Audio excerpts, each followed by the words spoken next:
What's up, everyone? Welcome back to another episode of the Fantasy Fellowshow. My name is Kyle. Tonight we're getting back into our NBA live streams, fantasy basketball live streams. I will be joined by John and Drake at some point in the next hour. We'll go live, go up to the next hour. There is a handful of games tonight, starting with the Bucks and the Golden State Warriors. We have the TNT doubleheader tonight, so we will kind of cut it off right before that game starts. But we got a pretty good slate of games tonight, capped off with Portland and Denver. So I'm sure Aiden's excited about that.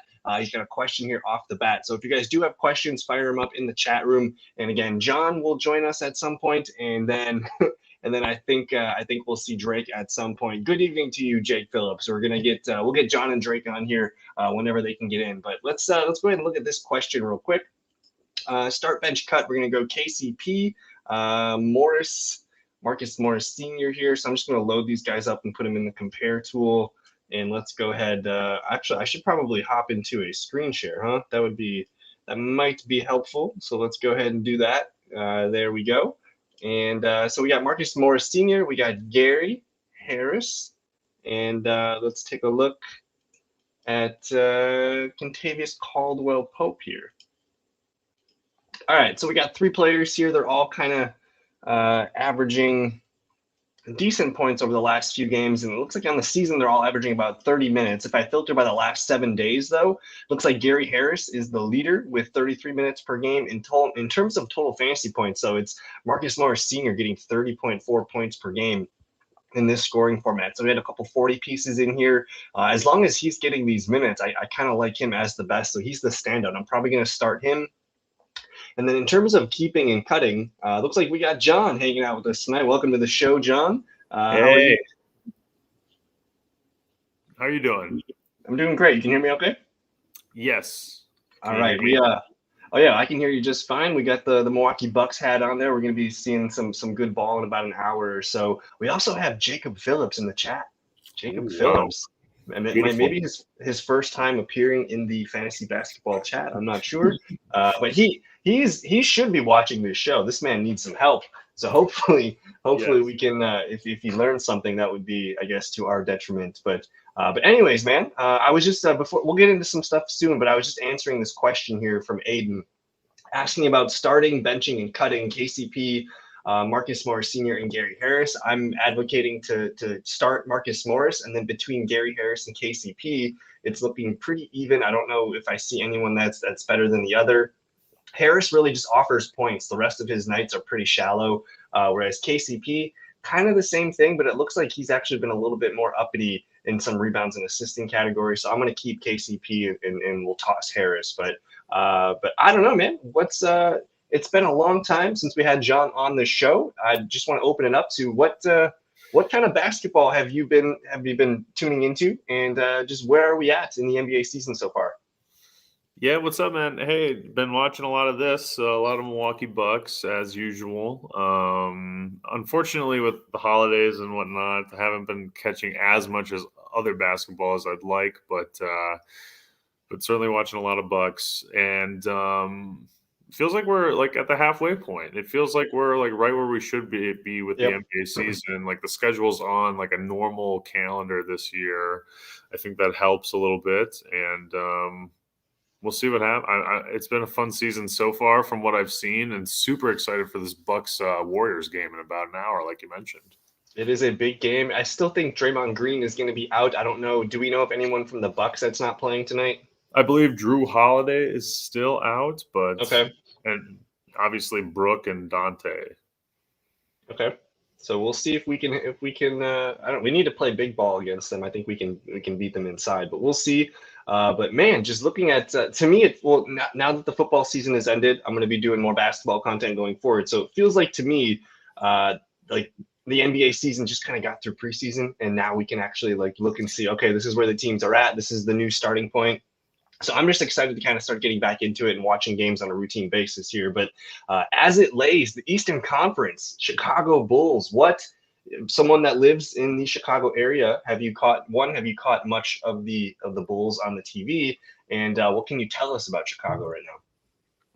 Yeah, no, I've watched a little bit, and I've paid a lot of attention to Kobe White in our league because Lonzo went out for a little bit, and I think I still have Kobe White in our league. But I mean, they continue to overachieve on the defensive end. I think that's something they've been doing since the beginning of the season, kind of indicating how well the whole thing gels together. And, you just pulled up some stats right here. I mean, obviously, you got a bunch of guys, hovering or at or above 30 fantasy points a game. I don't think this is like the whole season, but whatever stretch of time we're looking at here, it's it's a solid group effort kind of consistently from this team. Obviously, Vucevic, DeRozan, Levine can kind of take over anytime, and Lonzo has some pop too. But I think it's a very balanced attack. And for whatever reason, they're doing a really good job on defense. And you kind of expected this group would be great on offense. So that's not a surprise. Mm-hmm.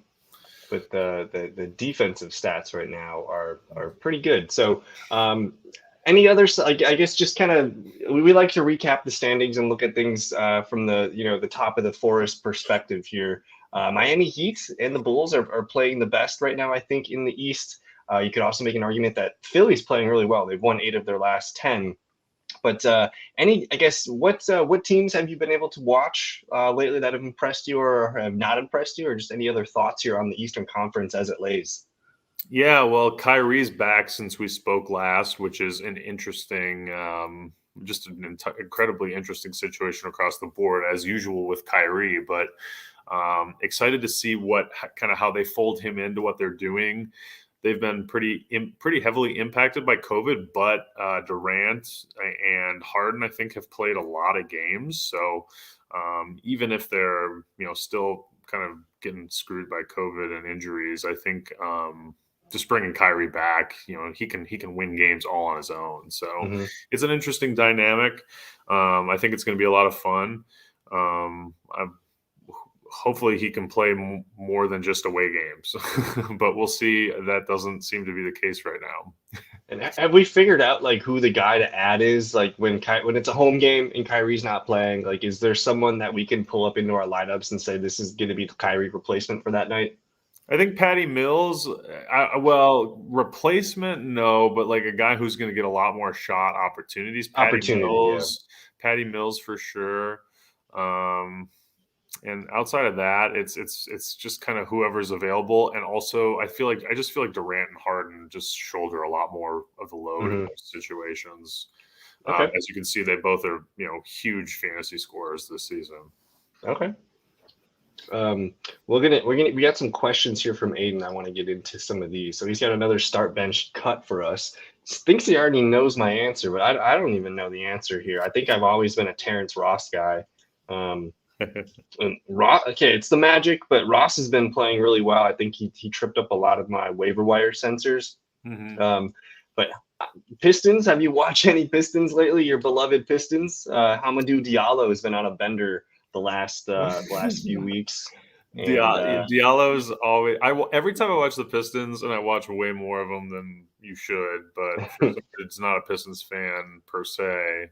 I never see Diallo do anything, but he always pops off. He goes on. He's kind of streaky, but I never see him do cool stuff. A guy that I like a lot is Brandon Clark.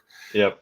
He's always had the potential, and he's still super young, but they're giving him some opportunities in kind of a secondary, tertiary role, big man role right now.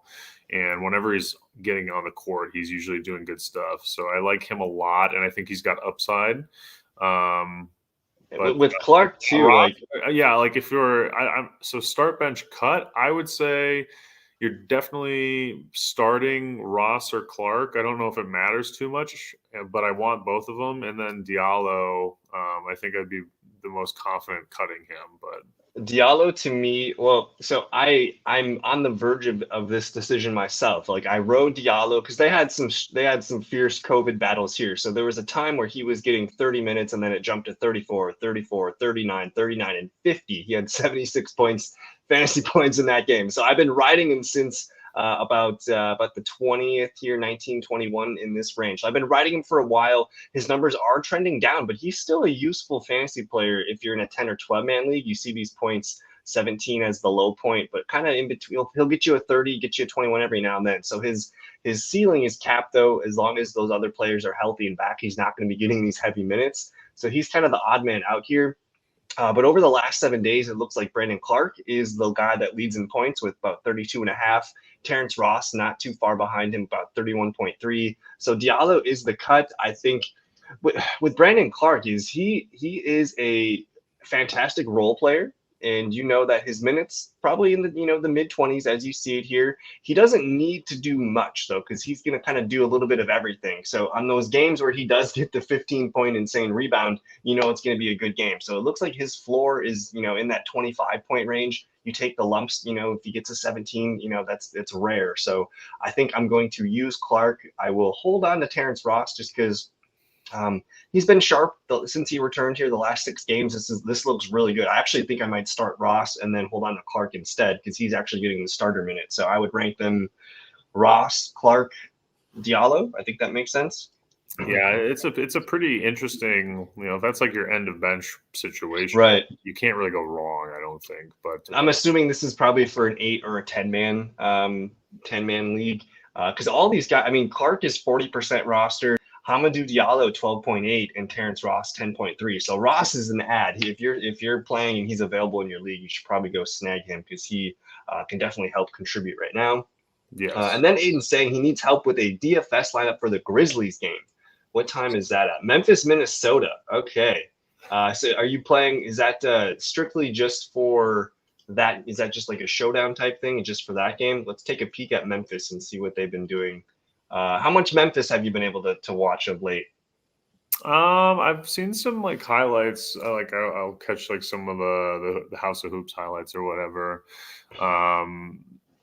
They looks like you're a part owner here of the Memphis in this league. You got I'm a big follower of their box scores right now. It's just so fascinating what they're doing and the win streaks they've been on. And Ja Morant, there was this one clip I saw of some highlights I was watching, and the announcer mentioned Ja Morant is on at the point of that game, which was like a week ago, give or take. Ja Morant had been on a 5-game streak, and across that 5 games, he had scored more points than anyone else in Memphis Grizzly history over a 5-game span. Really? That's probably I mean that's probably a Cleveland game, from Phoenix to Cleveland. I would imagine that is what it was, but I just think it's interesting what they're doing, and like in Ja when he plays this isn't shocking to hear. Ja Morant's really good at basketball. They dominate when he plays games. What is really interesting is Ja Morant has missed a healthy chunk of time this season. The Grizzlies' winning percentage is still absolutely awesome during that time that Ja is out. So they're very, very balanced. They're also pretty damn young. Grizzlies feel like a really interesting situation. If they can get some playoff reps under their belt this season, I love the future for them. They're on a 10-game win streak. I did not know this. Playing fantastic ball. And like you said, they've had stretches without Ja Morant, which is pretty impressive. That just speaks to their depth of whether it's Tyus Jones or Melton or what's up with Dillon Brooks? Is he officially back into the mix now? I saw he missed some stuff. 3 to 5 weeks with a sprained left ankle. This just came out a few weeks ago. So that's going to probably you're locked in on Desmond Bane. He's been balling pretty much the whole season. He's been able to stay healthy, but I would imagine that's just Tyus Jones and D'Anthony Melton both kind of being, fringe bench guys in 10 and 12-man leagues. So those guys are interesting. But to Aiden's question, a DFS lineup. If you had to choose one, Morant or Jaren Jackson tonight, or is there a way to get both? I mean, I think you obviously want to load up with Grizzlies in this one. But as far as looking at that game, playing against Minnesota tonight, a showdown lineup, like which Minnesota player should he be taking? Well, I definitely want Morant over Jackson. I feel like sure. I feel like you got Morant going against D'Angelo Russell, who's an absolute useless on defense. Pat Bev is good, but he probably won't be guarding Morant for a lot of the game. The sneaky guy is Jared Vanderbilt. He's been putting up some big numbers. He had a 61-point game in fantasy the other night. He's a double-double type guy most nights here, and then he does pitch in and assist, steals, and blocks occasionally. So if you need to save the money and get a Minnesota player for cheap, I like Vanderbilt quite a bit. Again, I guess the other part of the question is, which big dog from Minnesota do you want? Do you want Cat? Do you want Anthony Edwards? Or do you want Russell? Which one do you go with? I would probably take whoever is cheaper in DFS Right. between Edwards and Russell. That's probably the one I would go with. And then you have a nice foundation of Russell. Let's just say, for example, Russell and Ja. And then I think you could, I like the Vanderbilt call. That's solid. Pat Bev is interesting. Go back, if you want to swing over to the you probably should get one of these cheap guys, whether it's Tyus Jones or DeAnthony Melton. I don't know if you can utility them or something. But Tyus Jones has been pretty solid here. I'm not sure what the price. I don't know what the price would be of Desmond Bane. I would bet that's pretty valuable right now, though. I think Kyle Slow-Mo Anderson has to be an interesting guy right now too. What's his minutes at? It looks like Steven Adams ramped back up. They got a bunch of guys that Anderson might sub in for at some point are going to be missing in this game. I think he could be an interesting, potentially cheap guy. I don't know if Xavier Tillman's getting minutes right now, but he could be an interesting cheap guy too when he gets on the court. Not so sexy there, but so like if you could, I would try to do Ja, Brandon Clark, D'Angelo Russell, and then if you have enough for another stud, certainly Anthony Edwards is a really interesting one, or if he's a little too expensive, maybe Desmond Bane. And I think any of the other guys we just named, I mean, Anderson, Tyus Jones, DeAnthony Melton are all very interesting for cheap. Should be for cheap. I also wonder if Brandon Clark would be kind of priced similarly to an Anderson or a Melton, just because his minutes are kind of down. But Kyle Anderson, I agree with for sure. I don't really know if I have a preference as to if you spend up on a big man, like Jaren Jackson is probably going to have a good game tonight. But starting your lineup with Karl Anthony Towns, I don't know if I could break the bank for that when you could get some of these cheaper big guys. But it should be an interesting game. We're going to expect Memphis to blow it out. So keep that in mind too. This game is not going to be close. You're going to see guys like Tyus Jones, Melton probably get some minutes in the fourth quarter. And then as well as just real quick, the Minnesota guys that would be kind of coming in and playing some fourth quarter minutes.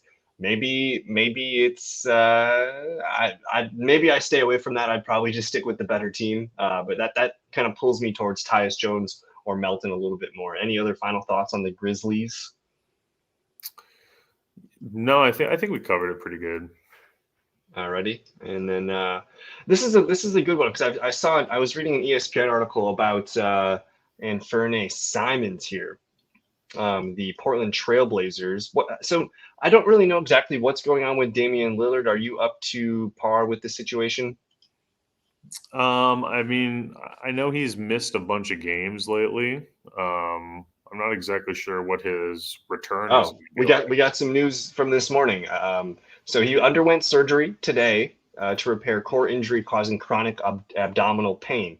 Plans to reevaluate him in 6 weeks. So 6 weeks from now, that's going to put you at the end of February, maybe March, a March return at best here. So he's going to be put on your IR for fantasy. So at this point, it looks like the point guard that's going to step up again is going to be Simons. But it looks like he is out with personal reasons. I'm not sure about tonight. Yeah, so he's out for personal reasons tonight. I don't know who you would step up. But if there is a chance that Simons is still out there on your roster or your waiver wire, he's only 31% rostered. So this is probably a guy for the next 2 months who's going to be getting this type of production. You see these minutes from 34 to 39. That's a range of 5 games. Pretty damn good scorer here. And then look at the assists. Like, you're kind of getting a poor man's Damian Lillard here if you're able to snag him. So I don't know if you've been able to watch him, or you can tell me a little bit more about Simons or any other Trailblazers thoughts.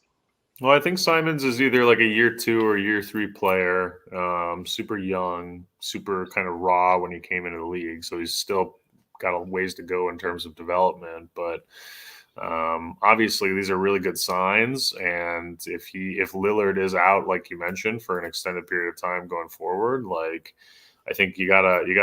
It's a very juicy situation, because if you go back, we're looking at it right now. So you're missing McCollum, you're missing Lillard, you're missing all of the scoring from the backcourt. You're missing all the assists from the backcourt.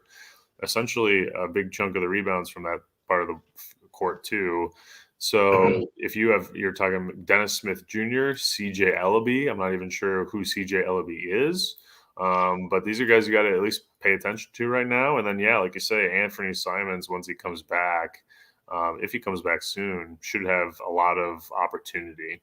And I mean, just opportunity with the ball in your hand, running an offense is always, it can be a recipe for like watching basketball, not having a lot of fun, but for your fantasy team, that should be very exciting. So it looks like Powell's going to be out with the COVID stuff for a while too. So they're down Simons and Powell from this list. So their top players tonight are Nurkic, Robert Covington, and then you're going to come down to Nasir Little, who is only 3.8% rostered, but he's going to probably get a lot of, look at these minutes here.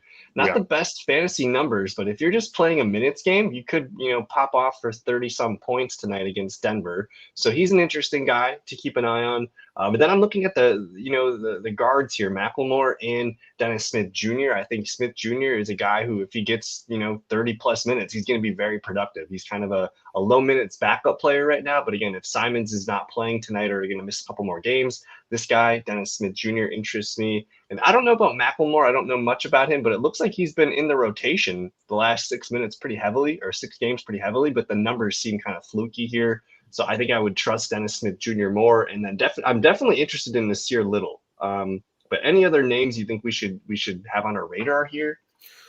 No, I mean, I'm seeing the CJ Ellaby, for example. I'm seeing that for like maybe the first time in my life. So, and Dennis Smith Jr., while I kind of knew he he joined Portland, I didn't realize he was, eating up that many minutes. So it's just really quite a desperate situation for Portland.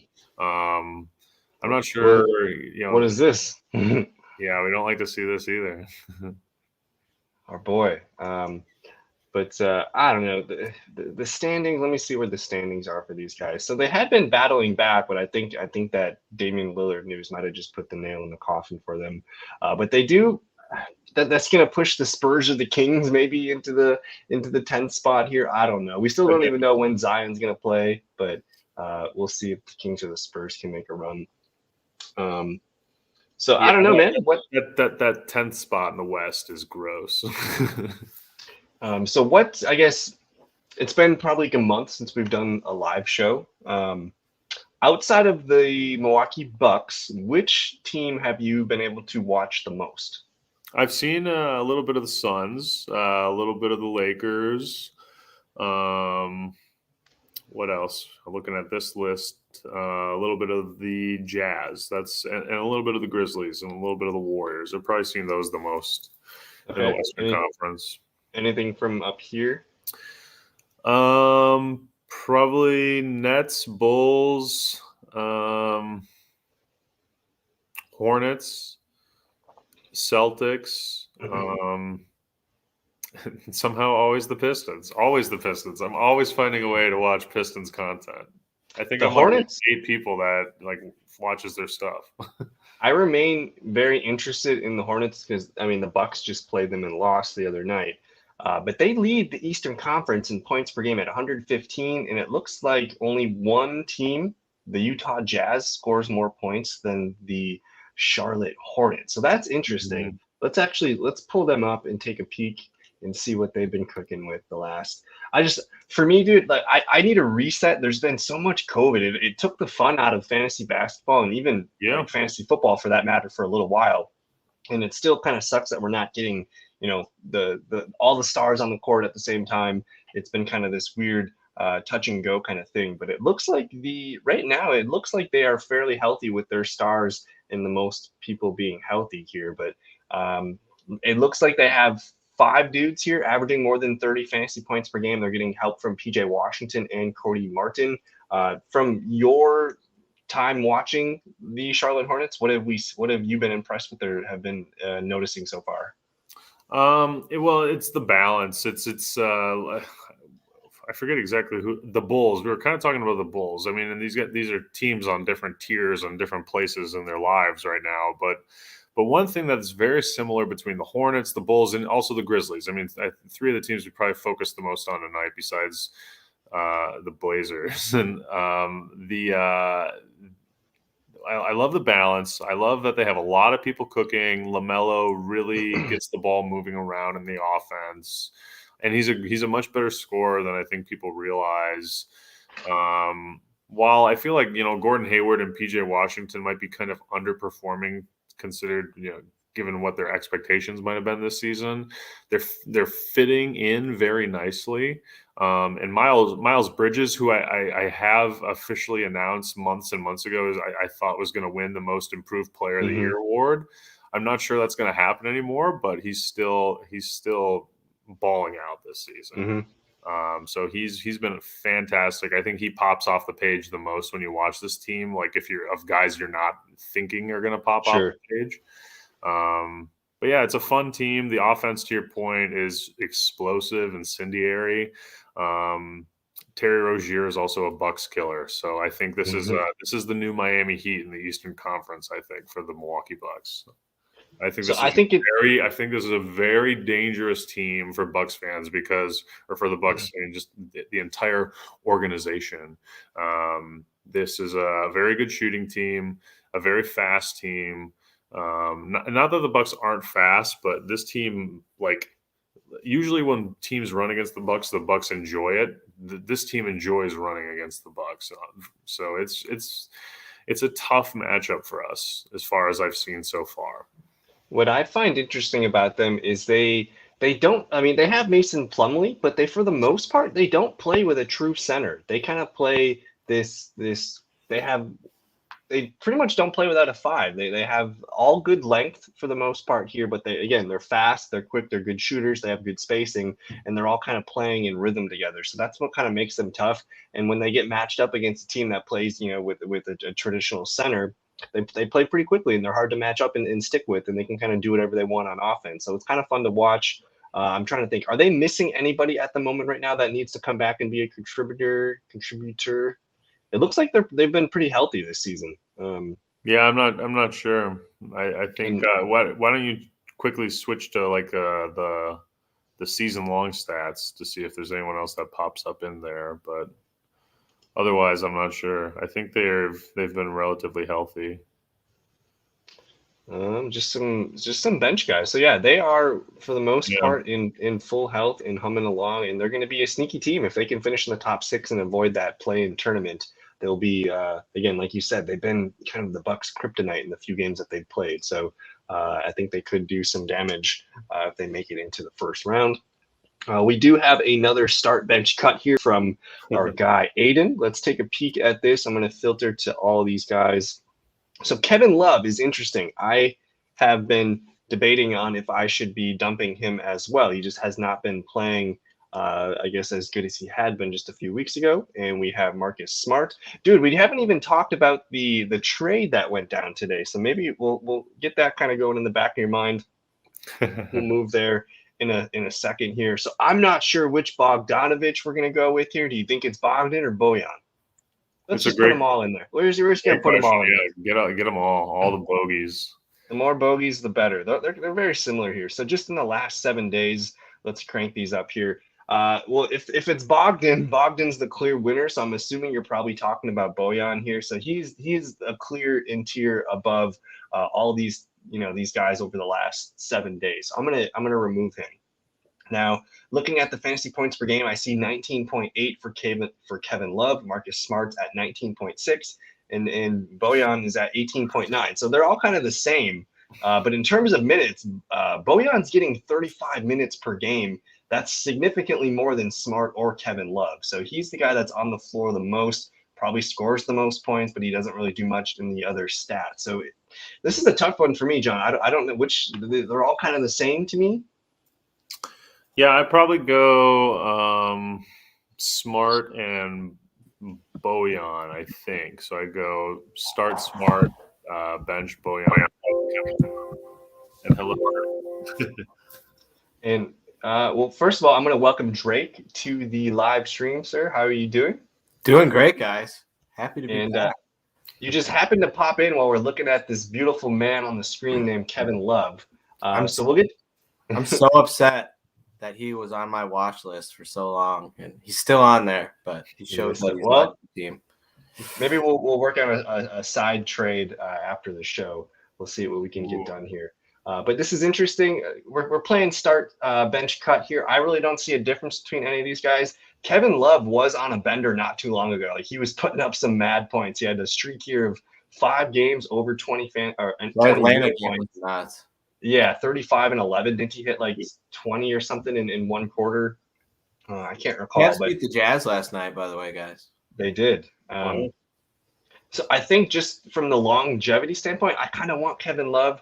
Bojan, as much as minutes as he's getting, he really hasn't been playing the greatest, but he's been kind of on a downtrend here. So I think long term, I'm going to keep Bojan. I'm going to hold on to Kevin Love, and I'll probably let Smart go. I don't know what's up with his day to day here. But now that we got consistent, he's just you know what you're going to get. Those other guys, you get some flash. Interesting. So these numbers, well, he's doing pretty well. Yeah, and the minutes have been down the last 2 games. So I don't know what's up with that. It says he's got a thigh issue.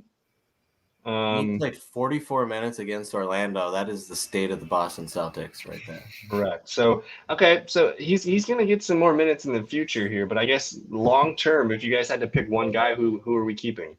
Smart. Okay, we're going to go with Mr. Smart there, and then Kevin Love, Bogdan. I don't know if it matters. They're kind of the same player at this point. But now that we got Drake into the stream here, first of all, welcome, and we got to get our Cavs updated. It's been a good month or so since we've done a video here. The Cavaliers, winners of. I'm glad we skipped some of those weeks, guys. I'm glad. It was like a nice little time warp here. Guess what? Yeah. The Cavs are still in the top 6. They're at 24 and 18. They're over their last 10 games. They are 5-5. But I'm sure you've been able to watch a good majority of Cavalier basketball the last few weeks. So what is the current state of the Cleveland Cavaliers? When they're healthy, they're excellent. So they went through the injuries, and they had COVID too, which, they had, the whole league did there. So they were part of that group. Mobley was out, and Okuro's out now. He came back hot, and then he injured his wrist. But they finally got some key players back in the last 2 weeks, and they're finally performing where they were at before. The Rondo trade's huge. He's playing. He didn't play last night, so they're kind of working with his schedule. But Darius Garland put up 15 assists last night. And I've never seen that from Garland, so maybe a little Rondo's rubbing off on him. But when those big 3 guys, it's Markkanen and Mobley and Allen. When those guys are on the court together and Garland's healthy, it's a fun team. And what can you tell us? Love has filled in, and I read some stuff that at the beginning of the year they told him he was coming off the bench. And he said, all right, but if I earn minutes, you're giving me minutes. Right. So he's taken a different approach than, some like John Wall or any, those type of players. And he's kind of filled into his role. He loves his team. And I think we got a playoff team. It looks be a really first round exit, but we got a playoff team. What can you tell us about Lamar Stevens here? Who's a guy a guy they signed last year. I own his original Top Shot moment, so that's worth something. But he started out on a 10-dayer, and then he was on the charge a little, the Canton charge, and he's just really worked him, just one of those guys that worked himself into the role. The team loves him, and he performs. It looks like he had a game last night, 23.7 rebounds. Yeah. So he fills in where he needs to, and he's kind of taken on his role pretty well. So, okay, if these minutes can stay consistent, a 30, a 20, and a 34. If you can get those kind of consistently in between 20 and 30, this might be a guy worth tapping and put him on the watch list. But are you guys missing anybody that's coming back? Ched Day.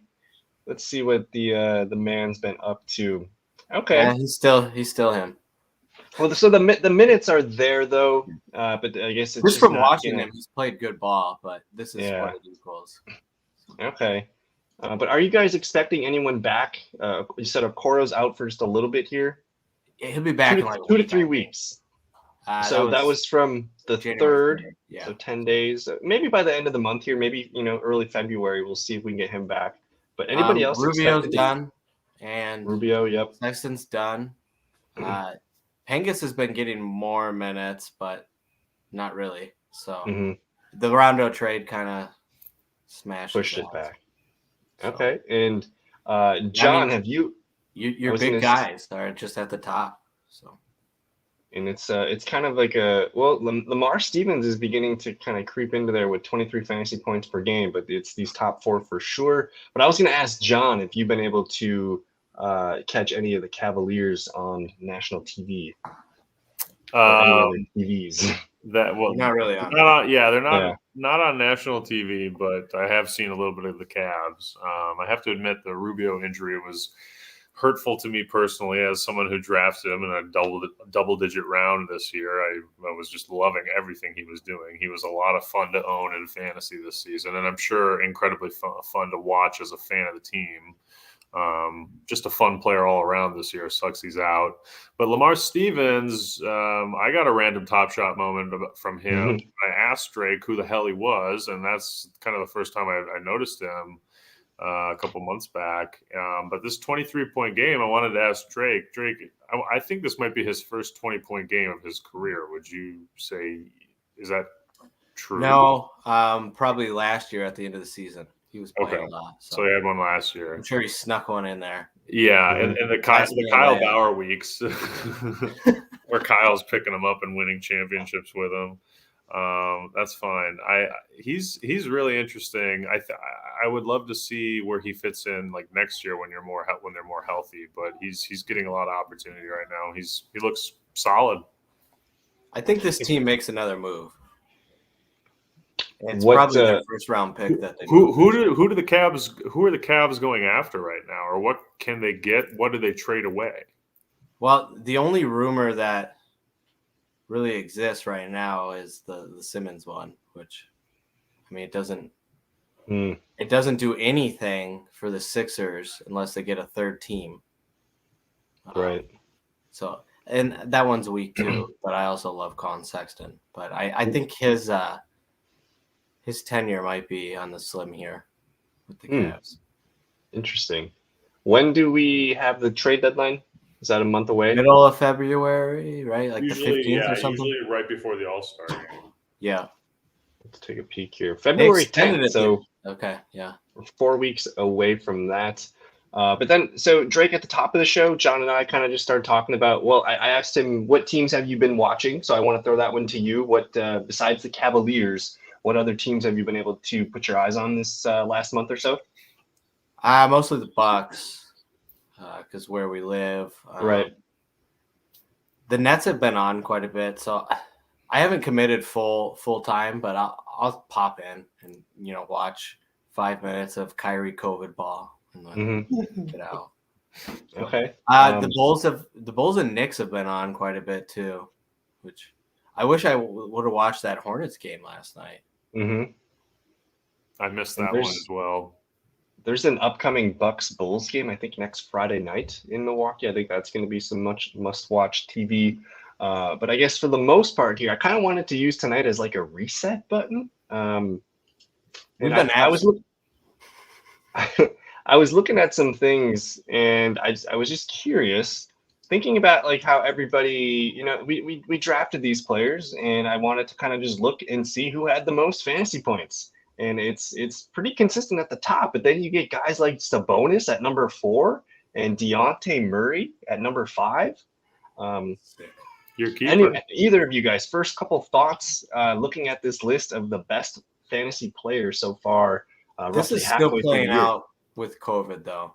There's been so many guys out and it's not just, it's been multiple weeks that guys will be out with that. Till they can test back in. So the first thing that jumps out to me is the tiers, like Jokic and Giannis in the 18,000 or 1800s. And then you have Durant, Sabonis, Murray, Tatum. You're really basically the 1600 to 1700 group. Maybe throw Trae Young in there too. And then after that, it just keeps dropping and dropping. I mean, COVID has been absolutely terrible. There should be a bunch more guys way up there. Because I know even Giannis has missed. Giannis in the top tier up there with Jokic. I know Giannis has missed multiple games this season. Is Miles Bridges in the top 20?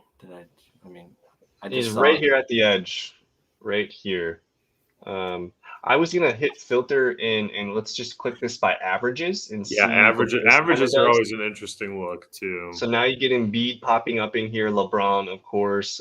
There's Luka, Anthony Davis. Anthony Davis was having a great season before he got injured, but he should be back at some point this month. Anything sticking out with this filter here? This makes more sense. DeJounte's he's been fantastic this year. I love having him. I'm upset we ever talked him up. He's an ideal fantasy player. He was a keeper for me though, so it was. I guess this was last year. You drafted him last year. I did, yes. Only because the only reason I drafted DeJounte Murray last year was because Dalton had him his rookie season, and I was like, you ain't having this. Dalton has too many nice things. You can't have this one. So he's been fantastic, and I actually looking at the Western Conference, like. Can we just remove the Trailblazers and just try? Can we try and get the Spurs in there? Or I don't. Spurs Kings. Which one would you rather watch? None of those teams deserve it. So I agree. It's true. But someone's got to take it. Someone's got to take that spot. How about the Thunder? The Thunder are so good when Alexander is playing. Have you seen that? I can get behind an additional play-in game between the Thunder and the Rockets for the 10th seed, and then you do the play-in tournament. When Shea's healthy, the Thunder are hilariously fun. Yeah, and I think if it weren't for Evan Mobley, would Josh Giddey be like a close Rookie of the Year candidate? Like he's been super consistent all year. I don't know. Is there another rookie that has outperformed Giddey, or would be the clear number 2 behind Mobley? What are your thoughts there?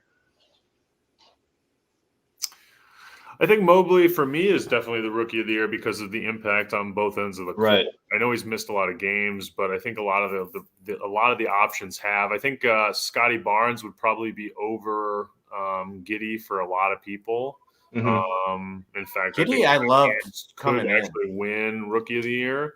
But Giddey's probably nicely cemented himself into the second place race. I don't think he could win it, but I think he could finish second or third or fourth in a pretty competitive class. I just wanted to clarify. I wasn't saying that he could win it. I was the guy right behind Mobley. What is the reason he fell? Because he was playing professional ball, was the MVP of that league. And I don't know if he fell. Did he fall? I mean, he was supposed to be he was the Thunder's second first rounder, I thought. He was the 6th overall pick, though. Yeah.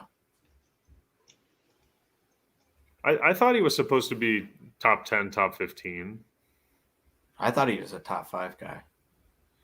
Right there at 6. So the biggest change was Barnes. Barnes getting into so he didn't really fall. Yeah, we're kind of nitpicking there. If he wasn't really 6, he'd be 5th. John's correct. Franz Wagner. Let's talk about this. Him. Is turning out to be a fantastic class. Like this, and we were told it was a trash class. This has been pretty loaded. That's what usually happens.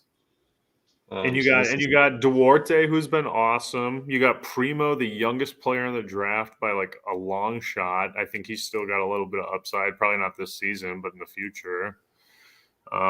Shiguane has been okay, and he's been Davion good. Mitchell has been pretty good. Davion Mitchell I like a lot. Trey Mann has been starts to get Trey Mann, yeah. I feel like Josh Christopher's played games. What about your Bucks Rookie of the Year pick from week 1? I forget who that guy was. I don't even remember the name. Is he still on the team? The guy with the crazy last name? Yeah, I couldn't pronounce Sandro? it. Mamu? Oh, yeah. Mamu. Memu Kelishevy? Yeah, dude. Memu. He's amazing. I think he's definitely – he's not going to win Rookie of the Year, but he'll probably take, like, second. Luka Garza has played a lot. Garza's been good. Surprising. Who does Garza play for again? Pistons, so. Yeah, of course. Yeah, he's been great. They have all the centers. They do. So we got all the Aiden 6'8" centers. And the centers they got Bull. They got Bull? You guys know that? The Pistons traded for Bull. I did not see that. Yeah. They need more centers. I have to update you guys on NBA trades, don't I?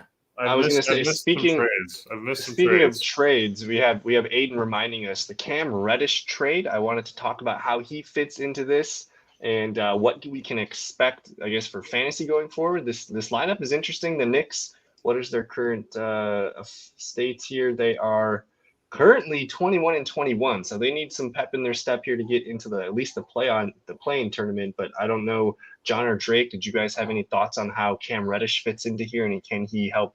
I guess push the Knicks into the 500 club. I mean, correct me if I'm wrong, and I think we talked about this a little this morning when I announced it. I don't see how Cam Reddish fits into the Knicks. He scores, but that's his best game is his offense, right?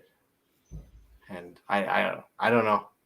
Doesn't seem like a Thibodeau thing. But as a guy who owns RJ Barrett and Alec Burks, I've done a lot of deep dives into Knicks box scores, and he's going to conflict with those two players who are kind of already locked in. I mean, Burks plays 27.7 minutes per game, and RJ's up here at 32. So I don't know. Are they going to go kind of more small ball and play more of these smaller shooting guard type wing players? They just signed Fournier. I'm confused. They have Fournier that quickly is still a guard that needs probably 20 plus minutes per game. So maybe this is a move to make another move type thing. I don't know. John, what were your initial thoughts on the Reddish deal? Who pissed off Tibbs? Like Fournier, Burks, and RJ. Which one got on Tibbs' bad side and now is going to get banished to 0 minutes? Because I think it was Fournier. Because Reddish, I think you guys hit it on the head. Reddish is very much duplicative of the three guys we just talked about, and those three guys have been playing pretty good this year. I mean, I don't necessarily understand why you need to add a similar player. Reddish does have some upsides, certainly, whereas maybe Fournier and Burks are a little more tapped out in terms of who they're going to be basketball player wise, but. I'm not really exactly sure what they're doing, but if you feel like you can buy low on young talent that you like, I can get behind that logic if that's the thought process from the Knicks. Otherwise, it doesn't feel like a fit right now. To me, Cam Reddish is RJ Barrett. Mm-hmm. Yeah, I mean they conflict. They had a hard time sharing the court in Duke, and so what's changed? So we know Derrick Rose is not coming back anytime soon. No Kemba Walker. So I think let me just hit the last 7 days. I just want to see who's been kind of leading the team in minutes, and we'll kind of deduct it from there. So Barrett's leading the team in minutes. Randall, of course, those guys aren't leaving the floor. But Burks, are kind of the same player. He's been their third highest played guy. Fournier at number 4. There's Robinson. I would admit. What do you do with Emmanuel quickly here? This is a head scratcher for me. But Reddish can't play point guard. No. So. Does it affect Quickly? I think Burks and Quickly might be safe, but Burks really isn't a point guard. No, they do have him listed there. I don't know if he's been starting at the point guard. I would imagine he's been starting at the 1 since the injuries to Rose and to Kemba, and he's been getting a ton of his last 5 games. He's been getting starter minutes. Well, he's probably going to get injured soon. So he's kind of the de facto number 1 right now. But I don't know. Maybe this is just Reddish is going to here. Let's take a look and see how have the Hawks been using Reddish of late. He's been pretty held back there. He's been getting before kind of this weird missed game here. The minutes were kind of strange, but on the season, he's averaging 23.4 minutes. Is this what we can expect from him? I really don't see a full whole change different from what the Hawks have been doing. He's going to get about 25 minutes per game. Reddish needs 30 plus minutes to be fantasy relevant. That's what I agree with that. And so here he probably stays in the same minutes though. I don't see him getting more.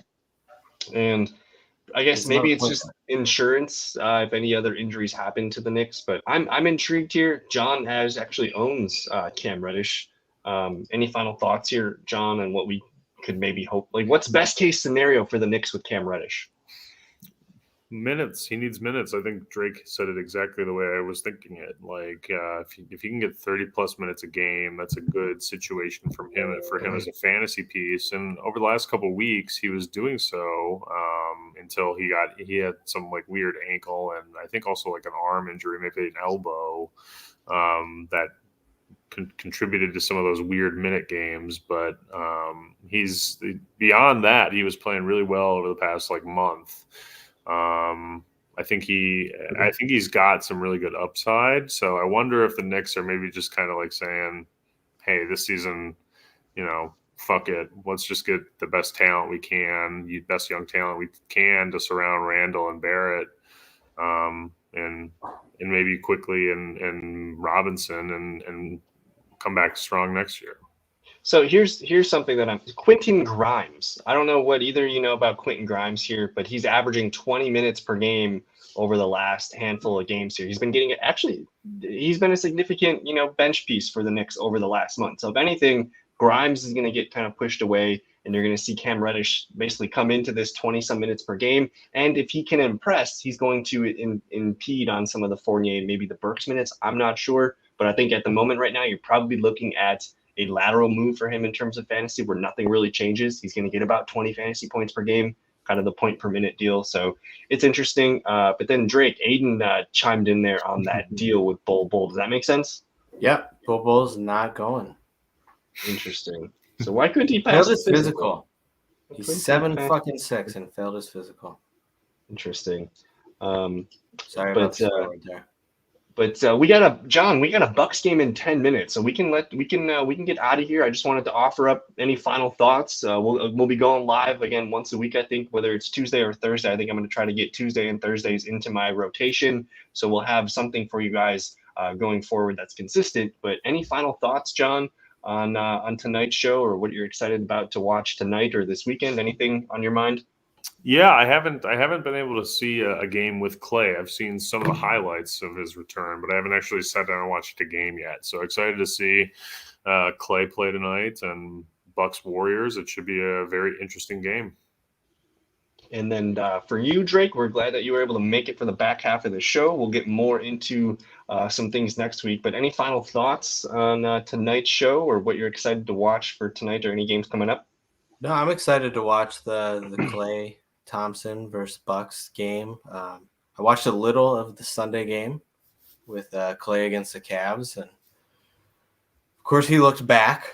He was playing the Cavs, so he actually had a poster dunk on Jared Allen. So yeah, gotta love those Cavs Warriors games. I'm just glad we can kind of make them within 15 points right now. So. I'm excited for the Cavs, man. I'm on the Cavs train. So as long as they don't match up with Milwaukee in round one, I think if they can kind of pencil themselves into that 5-6, it's gonna be close. If they can get that 4-5, okay, play that game instead of playing a 3, because I think the top 3 in the East are pretty kind of locked in there. Yeah. I do. True or false? Let's get a Cavs Hornets matchup. That would be fun TV. But I just want to finish this with our final thought here. True or false, the Chicago Bulls will finish as the number 1 seed? True. Ooh. That's tough. I think the Bucks finish as the 1 seed. I think the Bulls finish as the 2 and the Nets as the 3. Okay, I'm interested in that. The Bucks have just had a weird season where it doesn't seem like everyone's been on the floor together at once. I know everyone's kind of going through the COVID stuff right now, but the Bucks have had some injuries. We haven't seen Brook Lopez since the first week. Bobby Portis is popping in and popping out in random places, and then the injuries to Middleton, to Drew. There's just been a lot of inconsistencies here, so I'm excited for the Bucks. Since I have you guys, what's going on with Cousins? The Bucks not on the team. Yeah, he's free agent, I believe. So they did cut him, and then. Well, I don't know if they cut him. I think maybe his contract. Did they cut him? I don't know. They might have cut him, but I don't know if they did. they moved on from him for sure. Officially. That's kind of weird with Rolo still out. Right. Yeah, we all agree. The prevailing theory is that Horst is going to make a trade and needs a little extra, like the 10 did he need it cents now? that Boogie was making. Maybe wait till the trade goes through. Yeah, I don't know. I don't disagree. I miss Boogie. Are they getting Bull? Did maybe they see that maybe didn't go Horst through? was the one who called and said, "Hey, double check that physical." He threw the physical. He threw it. He had his buddy pee in the cup. I don't know. But anyways, that's going to do it for tonight's show. Thank you guys in the chat room. Thanks, Aiden, for hanging out. Thanks for Brian hanging out with us. Also, Porsche 23, a couple other guys. Matt freaking Bame hanging out in my chats. And Jacob Phillips making his chat room debut. Oh my God. Coming in here hot with those fucking guys. So we made the joke earlier in the show that if anyone needs to be watching this fantasy basketball content, it's Jake, because he needs some help. But that's for another day. I'm looking forward to like a recent matchup with Jake. My team could use it. The nice little bye week, the little Chiefs Steelers matchup. Blake or Jake, really? Blake or Jake. Blake or Jake, anyways, feel your eggs. That'll be etched on the trophy. So we'll see you guys though next week, going live Tuesday, Thursday. Thanks for hanging out with us tonight. Enjoy the basketball. We'll see you guys later. Peace.